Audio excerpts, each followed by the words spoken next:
Broadcasting live from the Business RadioX studios in Atlanta, Georgia, it's time for High Velocity Radio. Lee Cantor here, another episode of High Velocity Radio, and this is going to be a good one. Today on the show we have Bradley Hamner, and he is with BlueprintOS. Welcome.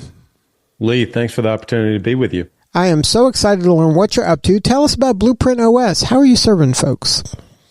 So we help business owners and entrepreneurs go from being the rainmaker of their business to where everything is dependent upon them to help them to become the architect of their business. And we can get into the 5 milestones of what that specifically means to become the architect of your business. Obviously, that's been my own journey. I was the rainmaker. I became the architect of my business. And that's what we help entrepreneurs to be able to do today. So what is your backstory? How did you get involved in this line of work? My dad is a farmer, small business owner himself still to this day. And I picked up from my dad, really I caught it. I wasn't taught it per se from my dad, just the value of hard work. And so I brought that in. I had a couple corporate jobs out of school from Auburn University and then ventured into entrepreneurship in 2010. And I brought in sales skills and the value of what it means to actually work hard that I picked up from my dad. And that's exactly what I needed initially to get lift in the business. I think a lot of your listeners can understand that. I mean, it's just embedded in who I am to be able to work hard. And it worked up until the point that it didn't. In 2015, I burned out and thought I was having some heart issues. I wasn't having heart issues. I was just having panic attacks, but I didn't recognize that at the time and knew I needed to make a change. And it wasn't really until a few months later, I was in Toronto, actually at a program called Strategic Coach. And there's a book now out about this exercise that we were doing called 10X is easier than 2X. And the guy that I met was a financial advisor. And so I guess I had it in my mind that he was probably doing $500,000 to $750,000 in top line revenue. And so when we do this exercise, he said, well, last year I did 40 million top line and made 5 million personally. And I was like, wait, what? That's not what I expected. And he said something I'd heard for years, which was, look at systems and processes and you got to have a good team. And I said something smart back to him, to the tune of like, I've heard that so many times before. Nobody ever shows me what that actually is. And he said, I'll show you at lunch. And he did. And that changed everything. And so I finally went back and for the first time, instead of hearing a good idea about actually building that, I started to do it. And so ultimately, instead of everything being dependent upon me, I became the architect of my business. Of course, I didn't realize that that's what I was doing at the time. And so I turned the business around and that business has been growing and profitable ever since. And that's what we share with other business owners to be able to do today. So what were you doing prior to what you're doing now? I was doing everything. I was doing everything in the business. I mean, everything was really dependent upon me. The business was really hand crank. I think. But what was the business? It was an insurance agency. So you were an insurance person. So you were, the face of the insurance agent. You're meeting with people. You're trying to sell people. If they have a problem, you're trying to fix the problem. You're kind of wearing all the hats. I was wearing all the hats. Air traffic control. Emails would come into me. I would respond to sure, I had a team, but at the end of the day, the business had outgrown me. And that's why I say that it was successful and it worked up until the point that it didn't. And so as the business was growing, I just expanded my time. And so it went from 5 days to 6 days to 7 days to, effectively around the clock, rushing home to eat dinner, immediately flipping open the laptop to be able to respond to emails, waking up early the next morning to try to be able to do the exact same thing. And, a few months even prior to me having those panic attacks for the first time, I was in Disney and I was responding to customer emails and I was running a team meeting from Disney, the Disney Yacht Club. Even have a picture of that. I had 2 laptops up because that's what I thought I needed to be doing. And I kind of wore that, Lee, as a badge of honor as well, is that, this is just what it takes, is what I'm supposed to be doing. Well, I burned out and it was just too much. And so I needed to make a change, but it wasn't immediately immediately evident to me what I needed to do to make the change until I made my way to Toronto. So you go and you talk to this person who obviously is walking the walk, and he shares with you a way to build processes and kind of let go of some of the things that you had taken ownership within your organization. Yeah, I want to be clear. What he did do is he actually at lunch shared with me, I don't know, it was maybe 5 or 6 documents that he had built. And he said, Bradley, I got my business out of my head. And there's a few things, Lee, that stood out to me about that time. I think it was also just kind of where I was. I thought about leaving entrepreneurship and going back into the corporate world. I'd even explored what that would possibly look like. So I really was considering leaving entrepreneurship because I was so frustrated with kind of where things were. But I remember specifically the documents that he shared with me, just how well organized they were, how beautiful they were, how easy to understand they were, how well structured they were. And he said, look, this is what it looks like. And there was something about that in that moment for me. Maybe it was also that I had in my head what I thought he was doing, revenue, et cetera. And then for him to say, we were doing 40 million, it was such a day for me. I don't really remember anything else about that day except for that. And so it was really on the plane ride home that I said, okay, I got to start to do this. I've actually got to start to put pen to paper. And I mean, specifically what it means is, actually go to a Google document and write down, okay, what do we actually do? How do we onboard customers? How do we onboard a team member? I didn't have anything documented. I'd been in business successfully for, 5.5 years up to that point. We didn't have a document for our sales process. What was our marketing strategy, how we onboarded customers, how we handled in that business at the time, how we handled claims. Nothing was documented, nothing. How we ran appointments, and we were just winging it. And ultimately, it was all in my head. And, I know business owners can relate to this. You train. I mean, I certainly would train my team members, but I was training them different every single time. I didn't go off of a document and say, okay, now next time I forgot to do this. And so next time we'll do this for the next person that we bring on board. We didn't do any of that. It was just day to day. We were not building any assets into the business. And so what was happening is, you bring on a team member and they get up to speed, and it took them longer to get up to speed than it should have. But eventually they do. And then guess what happens? They leave.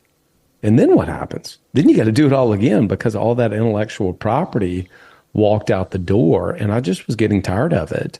And so there was something about just seeing that documentation, the way he laid it out, that I finally said, okay, I'm actually going to do this. Instead of hearing it, I'm going to do it. So then did you just take his 5 pillars and just say, okay, these are now my 5 pillars, and I'm just going to kind of work through each one of them and build out processes and systems for each pillar? No, not at all. He didn't share with me 5 pillars. I mean, that's why I said he shared with me roughly like 5 or 6 or 7 documents. I don't actually know how many documents. He didn't have any principles. He didn't have any. He just was pulling up Word documents and kind of showing them to me and like, look here, this is how we onboard customers. This is our sales process. This is this. And he was just flipping through them, and I was like, oh, okay, that's actually what it looks like. I'll give you an analogy. Like I played golf in college and played at UNA for 2 years, University of North Alabama, and then I transferred to Auburn. And I lived with a couple of guys on the team, and there was a Lee Williams, who was a 2-time Walker Cup golfer at Auburn University. He ended up playing on the PGA Tour for a period of time. And I'd played with some really good players over the years, even in just junior tournaments and amateur tournaments. And Lee was on such a different stratosphere in terms of quality of player. He was an All-American, I think even a multi-time All-American. But the thing that I would notice about Lee was the amount of time he practiced. And whenever it would be on a Saturday before a college football game at Auburn, which is obviously a big deal, he was on the range, hitting balls, and then he would go work out. Then he would come to the game. And then Sunday morning he would go work out. Then he would go to church, and then he'd go back out and hit balls again. And it was like this idea of like, oh, that's what it actually takes. I mean, you hear stories, about Steph Curry, Kobe Bryant, LeBron, and their incredible work ethics. I think there was something about that moment for me that nobody had ever seen. For the 5 years prior to that, people had talked about that you needed to have systems and processes, but nobody ever showed me what it looks like. And he did. And that was a forever changed moment for me, because the bar was raised just like it was whenever I was watching Lee Williams become an All-American in golf. So it wasn't necessarily what was on the paper. It was the fact that there was paper and there was a playbook and there was detail. That was really the epiphany moment for you that says, okay, this is what I have to do in order to raise my game. I have to get this kind of granular and this precise when it comes to messaging and mission and training and all the different aspects of running a business. Yeah, 100%. There was nothing, I don't recall even a specific thing on any of the pages, but I remember how beautifully documented that they were and how easy they were, as he was like, look, this is how we do this, and this is how we do this, and this is how we do this. And I don't remember anything that was on the document, but I remember saying like, oh, that's actually what it takes. I mean, his sales process document was, 25 pages. And I was like, oh, okay, that's what it takes. Whereas before, I thought it was like a, maybe a page or page and a half type thing. And he was like, no, this is everything that we do of how we sell it. These are the scripts. This is the process. This is the visual aspect of it. And I was like, wow, okay. That makes more sense to me about how you actually get a company from him being an individual, financial advisor to 40 million. And look, I've never set the goal of getting a company to 40 million. I think that's, beside the point, but that actually shared with me, that's what it takes. That's what it takes if you actually want to scale a company. So then let's talk a little bit about your Blueprint operating system. What are the tenets of that? Yeah. So there's really 5 milestones that it means to become the architect. And so both when you become the architect of your business, it is first and foremost an identity shift. You start to see yourself differently. See, that was the journey that I went on. Yes, I ended up sitting in front of my computer and actually typing out what our process was like, what our marketing process was like, how we got leads, et cetera. Yes, I did that. But the bigger thing was first how I saw myself. Instead of seeing myself as the doer of all the things, or the person who's all knowing of all of it, my job was to be the architect, to first design it, build it, and then install it in the business. So that's the first thing, is it's an identity shift. You see yourself differently and you start to see things in the business differently. Some of our members, they start to consider it, and they'll even have the vernacular to themselves and the team of, how can we go about architecting this? Okay, what if we were going to build it, what would it look like? And so that's the first thing. But the 5 milestones are this, and I'll go over them kind of super high level quickly. And then Lee, if you want to ask me about any of the 5, we can certainly do that. So number 1, you got a business doing over $1 million top line revenue. 91% of small businesses never cross $1 million in top line. And so for a lot of entrepreneurs and small business owners, it is a huge goal of theirs. It's aspirational to get their business to $1 million or more in annual revenue. Number 2, it's not enough to just be over $1 million, but you want the thing to be growing and profitable. And so as a bootstrapped entrepreneur, we have to balance both growth and profitability. If you take on outside investment, then it's different. They look at growth beyond anything else, because the reality is they can fuel that business with more cash as long as it's growing. But for a bootstrapped entrepreneur, they need it to be both growing and profitable, and we call that the rule of 40. So number 1, you got a business doing over $1 million. Number 2, it's growing and profitable. Number 3, if you're doing that and burning yourself out, what good is it worth? So we encourage our entrepreneurs to take 12 weeks off in a year so you can rest and recharge and actually be better in the 40 weeks during the year than if you're trying to work around the clock. Number 4, you have an executive assistant or EA to help you buy back your time so that you can focus on the things that actually accelerate the growth in the business and do more of the things that you love, less of the things that you don't and probably aren't good at. And then number 5, you actually have upgraded your operating system. You've actually installed an OS, what we call BlueprintOS. So the business is not running on you. It's actually running on something independent of you. So those 5 again are, got a business doing over $1 million. It's growing and profitable. You're taking off adequate time. You got an EA to help buy back your time. And you actually, the business is running in an operating system outside of you. Now, do you still have the insurance business, or are you now just doing the Blueprint OS? Yeah, I do have it. It's actually one of the 5 companies that I still own to this day inside of a portfolio. So, for the Blueprint OS, who is that ideal member for you? Yeah, great question. $500,000 in revenue to $3 million in top line, 2 to 20 team members, and someone who really wants to grow. And wants to grow can look like a lot of different things. A lot of business owners will say things like, I just want to grow. I want a thriving business. Some of them, it's growing top line. Some of them, it's become more profitable. Some of them is be able to take more time home, take more money home themselves. And some of it is to be able to spend more time with their family and doing things that they love. So if you're doing, $500,000 to $3 million top line, I really know that space. We really know that space really, really well. 2 to 20 team members and aspirationally really want to grow. And then, are they in any type of industry? Are they anywhere in the world? Like, how do you deliver the learning? Yeah. So first of all, we're agnostic to the industries, and that's by design. So certainly we have people that are in the insurance agency space, but we think, and maybe it was my experience in other programs I've been a part of that has been really helpful to that. I think industry specific programs are great. But getting around other people who can hear a concept and thinking about it differently in a different industry than you, I think is incredibly valuable. So we're not niche down into a specific industry.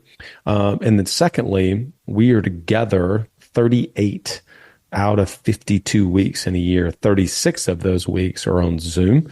So we do 30, what we call implementation sessions weekly on Tuesdays. And then we do some spotlight events where we bring in guest speakers. We just had Dan Martell speak at our event a couple of weeks ago, and he was fantastic. So we do some quarterly events for our members, and then we get together twice a year in person in the spring and in the fall. We're actually going to Big Cedar Lodge in Missouri coming up in about 8 weeks. We've been to Destin, Kiowa Island, Scottsdale, things like that. So yeah, we'd love to be able to get together at least twice a year with our members. So when somebody begins, like, what does that look like? Is there some one-on-one coaching or training, or is there, you just give them information, go read up here, here's your pre-homework before we get started, and then you just start going to the Zoom calls? No, we onboard people pretty intentionally. We don't just throw them into, there's so much content in our learning management system that if we just open up all of our content, I know business owners at that level, they're hungry, ready to grow. And so there's a balance that you have with giving them enough content, but also not giving them too much. So we think we have a really first class experience in the way we onboard people. So we can take them through a really small group cohort on a monthly basis. All the new members that come on board, they all go together in a small group cohort, and we take them through a 4-step growth track. And then once they've gone through that, then we get them access to our weekly implementation sessions. And then they start to unlock more of the online content that we have as they've completed some of the other ones. So it's both a combination, and we think the combination of it works the best. It is absolutely not just a digital course. The digital course component, a lot of people want access to our playbooks. I mean, the way that we have our operating system set up is that they just want access to our playbook templates. And so they obviously have access to that at all the time. And then we just go through all the playbooks throughout the year. And so it's a combination of our community being live on Tuesdays as well as online content. And is there any type of support outside of those weekly calls, like if they have a question or something comes up, or do you rely kind of on your cohort and the other community members for help, or it's a combination? Yeah. So in addition to me, we have a couple other associate coaches that are BlueprintOS certified coaches. We obviously have our community. So our community lives in the same place that our content lives. And so people are active in there on a weekly basis, asking questions. Somebody just asked a question earlier today, as a matter of fact, about kind of their recruiting system. They wanted to get some feedback on their system that they have for recruiting. So I'll chime in there and give them feedback. Our coaches are available. They have some open call time, some like office hours, so to speak.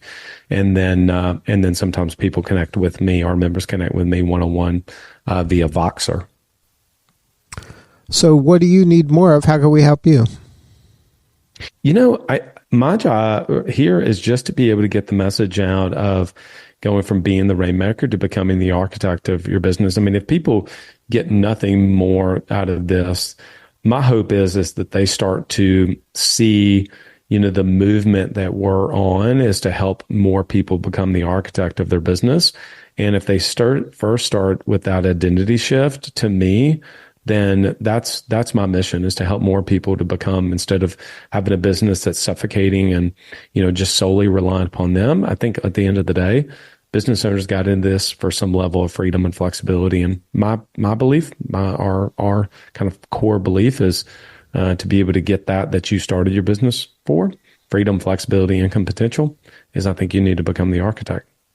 And then is there a way for listeners to kind of sample this before kind of going all in? Is there some resources or anything you have that a person can kind of get an idea of, the look and feel before they commit? Yeah, for sure.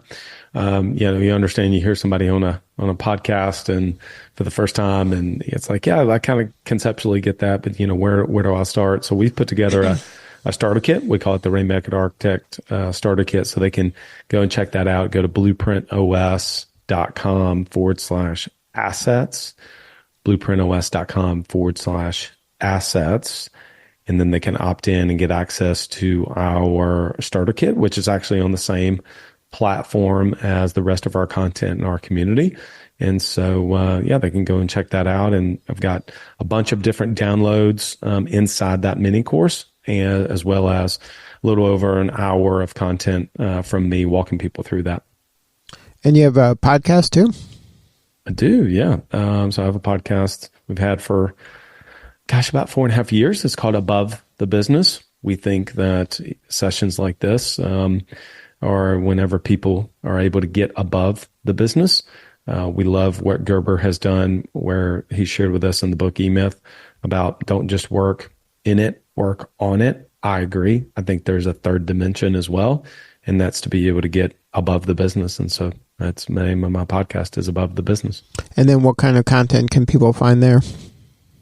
Yeah, so I do interviews like this on Mondays, and those are 30 to 45-minute interviews with, we've had some incredible guests that have been able to come on. General Stanley McChrystal has come on. Cameron Harold has been on the podcast. We just recorded, obviously, with Dan Martell, has been on there. So we've got about 250 or so interviews, maybe 300 actually at this point. And then on Fridays, I drop a 5 to 15-minute solo episode with kind of a mindset, a skill, or a tool that people can take away. And can you share for our listeners maybe a story of somebody who's gone through the program, and maybe you don't have to name what their business is or who they are, but just the challenge they were facing when they came into the program and how you helped them get to a new level? 3 female founders that were just excellent at what they do. They own a behavioral therapy company. Their very first year, 2019, they had a dream and had a vision. They all kind of collectively left where they were working at the time. In their first year in business, they did cumulatively $90,000. And they, as they have admitted to, they really knew nothing about business. And over the last several years and working with them of kind of helping them go from being the Rainmaker to the architect of their business, they're doing over 110,000 a month. Now they've been able to, impact the lives of, just 10 times, maybe more than that, the lives of families around the Huntsville area and school kids to be able to be more successful, and just to see their own success of them transferring from, what they knew that they were really good at, but then actually being able to build a true scalable business around that has been awesome to work with them and to see their growth and the impact that they've been able to make, because they've all become the architect of their business. Well, Bradley, thank you so much for sharing your story today. You're doing such important work. We really appreciate you. What, one more time before we wrap, the website to learn more or to connect with you? Yeah, BlueprintOS.com/assets. BlueprintOS.com/assets. They can get access to the Rainmaker Architect Starter Kit, and would love to connect with people. All right, this is Lee Cantor. We'll see you all next time on High Velocity Radio.